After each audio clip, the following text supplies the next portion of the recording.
Witam Państwa serdecznie. Jeżeli we wnętrzu, które projektujemy, mamy do stworzenia skosy o nietypowym kształcie, możemy je zbudować za pomocą komendy 3D Face. Wrócimy do środowiska 2D, a następnie wybierzemy najbardziej odpowiedni widok aksonometryczny, dzięki któremu łatwiej będzie nam poruszać się w widoku ścian. Jak widzimy, skos został wyrysowany z dwóch części. Pierwsza część z prawej strony jest to skos standardowy, który został wyrysowany za pomocą narzędzia ścian. Natomiast drugi wyrysowaliśmy właśnie za pomocą komendy 3D Face. Usuniemy nasze skosy, żeby móc wyrysować je ponownie. Jak widzimy, ściana nie zmieniła wysokości początkowej. Stało się tak dlatego, gdyż skos był wyrysowany bez zaznaczenia opcji Dostosuj ścianę.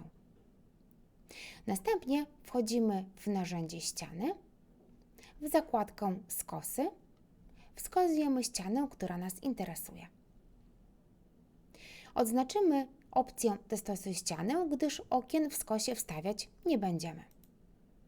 Zmienimy parametry, ściankę kolankową zmienimy do wymiarów 1000 mm, natomiast głębokość skosu obniżymy do 1100 mm.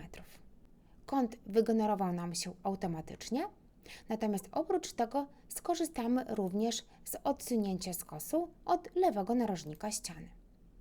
Wiemy, że sam skos ma mieć 1490 mm, więc wstawiając te wszystkie parametry, zatwierdzamy przyciskiem Wstaw. Następnie przed wyrysowaniem skosu nietypowego skorzystamy z narzędzia prostokąta, który ułatwi nam wyrysowanie płaszczyzny 3D Face. Następnie wpisujemy komendę 3D Face i akceptujemy ją klawiszem Enter. Odnajdujemy pierwszy punkt zaczepienia. Będzie to dół naszego skosu. Klikając lewym przyciskiem myszy, ciągniemy ją w górę do drugiego punktu.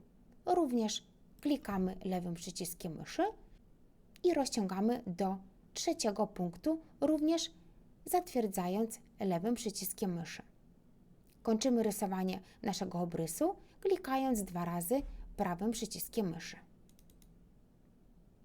Przywołujemy funkcję prawym przyciskiem myszy i również na nowo wyrysujemy obrys. Wchodzimy w elementy dowolne, zaznaczamy pierwszy szkic, poziom ustawił nam się automatycznie, zmieniamy nazwę warstwy na przykład skos. Zaznaczamy opcję płytek i rysujemy. Wracamy prawym przyciskiem myszy do ostatniej funkcji i zaznaczamy kolejny obrys. Zostawiamy skos, zaznaczamy opcję płytki i rysujemy. Wchodzimy w wizualizację i widzimy, że skos wyrysowaliśmy ponownie. Dziękuję serdecznie Państwu za uwagę.